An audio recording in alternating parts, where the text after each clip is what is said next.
La crise persiste au Togo. L'ONU félicite le Zimbabwe pour l'organisation de ses prochaines élections et les Nigérians sont un peuple très heureux. Autant de sujets au menu de la revue de presse ce vendredi matin, à commencer par le Togo où donc, d'après la Nouvelle Tribune, l'on croyait à une décrispation de la situation sociopolitique dans le pays avec le dialogue sous la facilitation du président ghanéen.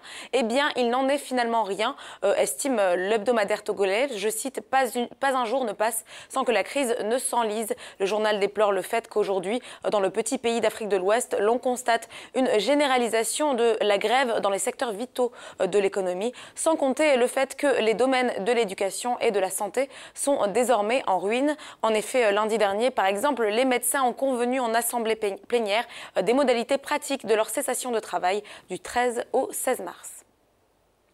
Et puis le Zimbabwe a de quoi se réjouir, longtemps perçu par la communauté internationale, sous la présidence de Robert Mugabe notamment, comme le mauvais élève en matière de bonne gouvernance. Il se voit désormais félicité par les Nations Unies. Le Zimbabwe Herald rapporte que l'ONU s'est en effet dite impressionnée par les préparatifs d'élections en cours, tout en s'engageant à soutenir le gouvernement dans l'organisation d'élections libres, équitables et crédibles, ainsi que dans les efforts actuels de relance économique. Le journal précise par ailleurs que Hashim Steiner, administrateur du programme des Nations Unies pour le développement, le PNUD, et vice-président du groupe des Nations Unies pour le développement, a fait ses déclarations hier après avoir rencontré le vice-président Constantino Chiwenga et le ministre des Affaires étrangères et du Commerce international, le général Sibusiso Busi Moyo.